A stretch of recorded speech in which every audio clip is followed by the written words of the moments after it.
জাহান্নামীরা যখন জাহান্নামে যাবে, ফেরেশতারা ডেকে বলবে, ও কপাল পোড়া জাহান্নামীরা, জাহান্নামে কেন ঢুকলা? দুনিয়ার বুকে কি তোমাদেরকে সতর্ক করার জন্য কেউ আসে নাই? কুল্লামা উলকিয়া ফিহা ফাউজুন সাআলাহুম খাজানাতুহা আলাম ইয়াতিকুম নাযীর। সুবহানাল্লাহ পড়েন। আলাম ইয়াতিকুম নাযীর, কোন সতর্ককারী আসে নাই? বিশ্বনবী নাযীর হয়ে, সতর্ককারী হয়ে পৃথিবীতে আসলেন।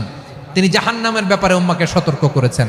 জান্নাতকে যেমনি তিনি চমকপ্রদভাবে উম্মার সামনে পোট্রে করেছেন, চিত্রায়িত করেছেন, ঠিক অনুরূপভাবে ভয়ঙ্কর জাহান্নামকেও তিনি এই উম্মার সামনে পোট্রে করেছেন। জাহান্নামকে কিভাবে বিশ্বনবী উম্মার সামনে পোট্রে করলেন, চিত্রায়িত করলেন, শুনতে মনে চায়? সিলেটবাসী শুনতে মনে চায়? জান্নাতের কথা শুনে যেমনি জান্নাতে যাওয়ার ব্যাপারে আপনারা আগ্রহী হয়েছেন, জান্নাতের নাজ নেয়ামতের কথা শুনে, জান্নাতের ফিচার শুনে যেমনি জান্নাতে যাওয়ার ব্যাপারে আমরা উদ্বেলিত হয়েছি, উচ্ছ্বসিত হয়েছি, জাহান্নামের কথা শুনলে কিন্তু আমাদের কলিজা কেঁপে উঠবে। কিভাবে বিশ্বনবী পোট্রে করলেন? বিশ্বনবী বলেন, নারুকুম হাযিহিল্লাতী ইউকিদু ইবনু আদম জুজউন মিন ৭০ জুজআন মিন হাররি জাহান্নাম। ও আমার উম্মতেরা, তোমরা যে রান্নাঘরে যে আগুন দিয়ে রান্না করো, তোমরা কি ভেবেছো জাহান্নামের আগুন ওই রান্নাঘরের আগুনের মতো না? আপনারা কিচেনে যে রান্না করেন, রান্নাঘরের আগুন আর জাহান্নামের আগুন তো একই না? সিলেটের ভাইয়েরা বুঝে থাকলে উত্তর দেন। কিচেনের রান্নাঘরের আগুন আর জাহান্নামের আগুন এক না? একরকম? বিশ্বনবী বলেন, জুজউন মিন ৭০ জুজআন মিন হাররি জাহান্নাম। জাহান্নামের আগুন দুনিয়ার আগুনের চেয়ে কমপক্ষে ৭০ গুণ বেশি তেজওয়ালা। জাহান্নামের আগুনকে আল্লাহ নাম দিয়েছেন নারুল্লাহ। এটা আল্লাহর আগুন, নারুল্লাহিল মুকাদা আল্লাতী তাত্তালিউ আলাল আফইদা, যেটা কলিজার মধ্যে যে ধরে যায়। দুনিয়ার আগুন হাতে লাগলে হাত জ্বলে, পায়ে লাগলে পা জ্বলে। জাহান্নামের আগুন দেহের যেই জায়গায় লাগুক না কেন, সাথে সাথে কলিজাটা জ্বলে ছাই হয়ে যাবে। আসুন আমরা আমাদের নিয়তকে খালেস করে নেই। আমরা যা শুনবো আমলের নিয়তে শুনবো, নিজের জীবনকে পরিবর্তনের জন্য শুনবো, ঠিক কিনা বলেন? ইনশাআল্লাহ। প্রিয় ভাইরা, সূরাতুল আহজাবের ৪৫ এবং ৪৬ নম্বর আয়াত আমি তেলাওয়াত করেছি, যেখানে আল্লাহ তাআলা বিশ্বনবীর ৫টি বৈশিষ্ট্যের কথা বলেছেন। কয়টি? সবাই বলুন আওয়াজ করে, কয়টি? ৫টি বৈশিষ্ট্যের কথা আল্লাহ তাআলা এই আয়াত দুটিতে উল্লেখ করেছেন। বিশ্বনবী সাল্লাল্লাহু আলাইহি ওয়াসাল্লামের জীবনী, ওনার বায়োগ্রাফি নিয়ে কথা বলাটা দুষ্কর, কারণ এটার কোনো শেষ নাই, কুল নাই, কিনারা নাই, বিয়ন্ডলেস, বাউন্ডলেস, বটমলেস। সুবহানাল্লাহ বলেন। কারণ তিনি তো এমন নবী যিনি হ্যাঁ বললে এটা শরীয়তে হালাল হয়ে যায়। নবীর মুখ দিয়ে যদি বেরোয় হ্যাঁ, নাম, ইয়েস, তাহলে এটা হালাল, ঠিক কিনা বলেন? এ নবীর মুখ দিয়ে যদি না বের হয় যে না, নো, তাহলে এটা শরীয়তে হারাম হয়ে যায়। কেমন নবী আমরা পেয়েছি, যিনি হ্যাঁ বললে হালাল, না বললে হারাম, যিনি সাব্বাবা, এই আঙ্গুলি উপরের দিকে উঁচু করলে চাঁদ ভেঙে 2 টুকরা হয়ে যায়, যে নবী জমিন থেকে পা উঁচু করলে আল্লাহর আরশে মেরাজে চলে যায়। এমন নবীর উম্মত আমরা হয়েছি। যে নবীকে বাদ দিলে কোরআন বোঝা যায় না, কারণ এ নবীর উপরই কোরআন নাজিল করেছে কে? এ নবীকে বাদ দিলে হাদিস বোঝা যায় না, কারণ হাদিস তো এ নবীর মুখনিসৃত পবিত্র বাণী। সুবহানাল্লাহ পড়েন। এ নবীকে বাদ দিলে জান্নাত চিনা যায় না, কারণ জান্নাত তিনি চাক্ষুষ দেখে এসে আমাদেরকে মেরাজ শেষে বর্ণনা করে শুনিয়েছেন। এ নবীকে বাদ দিলে জাহান্নাম চেনা যায় না, এ নবীকে বাদ দিলে আমার রবকে চেনা যায় না, ঠিক কিনা বলেন? তো বিশ্বনবীর 5টি বৈশিষ্ট্যের কথা আল্লাহ তাআলা এই সূরাতে উল্লেখ করেছেন। আল্লাহ রাসূল সাল্লাল্লাহু আলাইহি ওয়াসাল্লাম যখন মক্কাতে দাওয়াত দিচ্ছিলেন, মক্কার কুরাইশরা নানাভাবে বিষ্ণু ঈসা ইসলামকে কষ্ট দিচ্ছিল, নানাভাবে ট্যাগিং করছিল, মিথ্যা অপবাদ দিচ্ছিল। কখনো কখনো তারা বিশ্বনবীকে বলছিল মিথ্যাবাদী, কাযযাব। কখনো বলছিল যে তুমি হচ্ছে জাদুকর, সাহের। কখনো বলেছে শায়ের, মুহাম্মদ তুমি কবি। কখনো বলেছে কাহেন, মুহাম্মদ তুমি গণক। এবং কখনো বলেছে মুহাম্মদ তুমি হচ্ছে মাজনুন, মানে পাগল। আওয়াজ করে সবাই পড়ুন, নাউযু বিল্লাহি মিন যালিক। তাহলে বিশ্বনবীকে মৌলিকভাবে এই 5টি অপবাদ দিয়েছে। আমার কলেজা টুকরা সিলেটের ভাইরা, বিশ্বনবীর ব্যাপারে মিথ্যা অপবাদ মৌলিকভাবে দিয়েছে কয়টি? 5টি। বলেছে তুমি মিথ্যাবাদী, বলেছে তুমি গণক, তুমি কবি, তুমি পাগল, তুমি জাদুকর। বিশ্বনবীকে যে এই 5টি অপবাদ দেয়া হলো, আল্লাহ তাআলা এটা সহ্য করেননি। এই 5টি অপবাদের বিপরীতে আল্লাহ তাআলা বিশ্বনবীর 5টি চমৎকার বৈশিষ্ট্য উল্লেখ করে সূরাতুল আহজাবের 2টি আয়াত নাজিল করেছেন। আওয়াজ করে পড়েন আল্লাহু আকবার।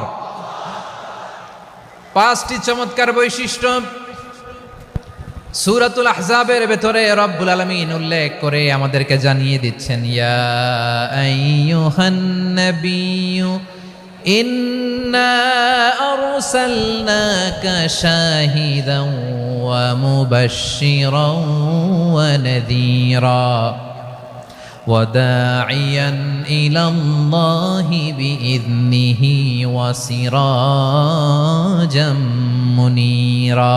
পড়েন আল্লাহু আকবার।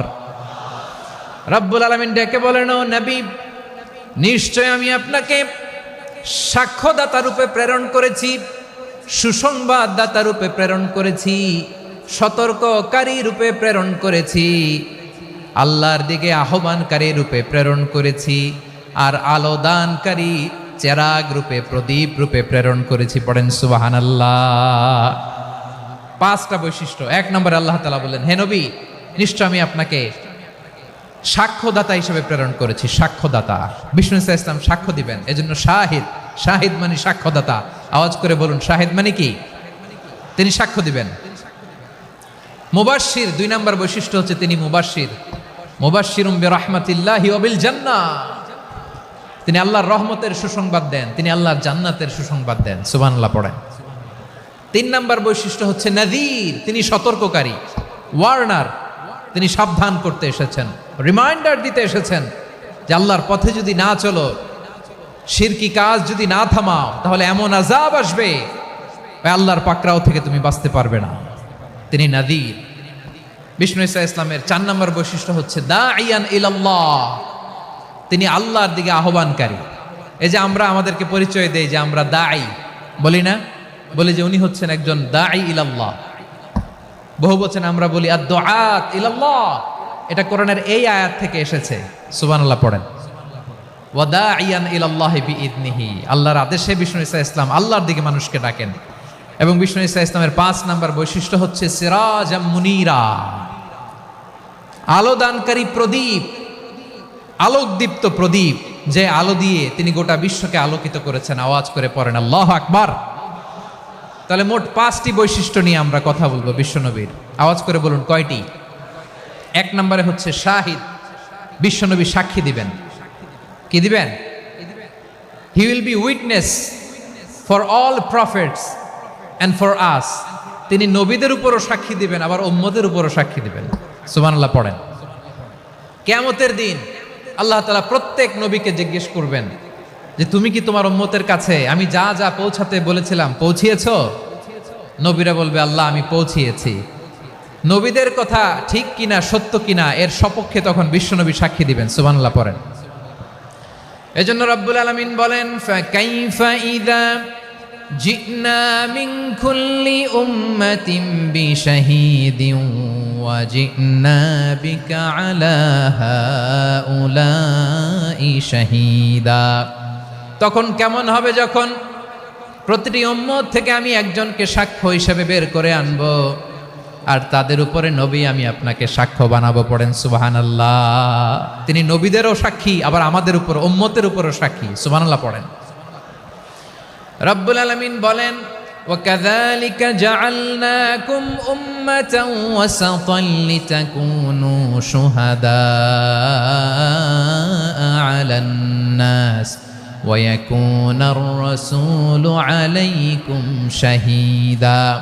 আর অনুরূপভাবে আমি তোমাদেরকে মধ্যমপন্থী উম্মত হিসেবে তৈরি করেছি, প্রেরণ করেছি। ব্যালেন্সড উম্মাহ, মধ্যমপন্থী উম্মাহ হিসেবে প্রেরণ করেছি, যাতে করে তোমরা সবার উপরে সাক্ষ্য দিতে পারো, আর যাতে তোমাদের নবী হতে পারে তোমাদের উপরে সাক্ষ্যদাতা। পড়েন সুবহানাল্লাহ। আমরা হচ্ছি ব্যালেন্সড উম্মাহ, আমরা সবার ব্যাপারে সাক্ষ্য দিব। আর আমাদের উপর সাক্ষ্য দিবে স্বয়ং বিশ্বনবী। সুবহানাল্লাহ পড়েন। তাহলে আমাদের নবী নবীদের উপরও সাক্ষী, আমাদের উপরও সাক্ষী। সেই বুখারীতে এসেছে আল্লাহ তাআলা কিয়ামতের দিন সাইয়েদনা নূহ আলাইহিস সালামকে বলবেন, নূহ তুমি কি দাওয়াত পৌঁছিয়েছো তোমার উম্মতের কাছে? নূহ আলাইহিস সালাম বলবেন, হ্যাঁ আমি পৌঁছিয়েছি। এবার নূহের উম্মতকে আল্লাহ জিজ্ঞেস করবেন, এ নূহের উম্মতেরা, তোমাদের নবী নূহ কি দাওয়াত পৌঁছিয়েছে? নূহের উম্মত বলবে, না আল্লাহ, আমাদের কাছে কোনো সতর্ককারী আসে নাই, কোনো নবী টবি আসে নাই, কোনো দাওয়াতও আমরা পাই নাই, আপনারাও চিনি নাই, জান্নাতও চিনি নাই, জাহান্নামও চিনি নাই। নূহ আলাইহিস সালাম বিপদে পড়ে যাবেন। তখন আল্লাহ বলবেন, নূহ তুমি বললা পৌঁছিয়েছো, তোমার উম্মত বলে কিছু পায় নাই। নূহ তোমার কি কোনো সাক্ষী আছে? তোমার কথা আর তোমার উম্মতের কথা তো মিলে না।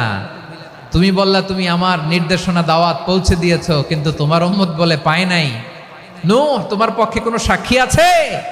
নূহ আলাইহিস সালাম বলবেন, আছে। কে? উম্মতে মুহাম্মাদি। তখন আমরা বলবো, আল্লাহ নবী নূহ আলাইহিস সালাম তিনি আপনি যা যা বলেছেন ঠিক তা তার উম্মতের কাছে পৌঁছে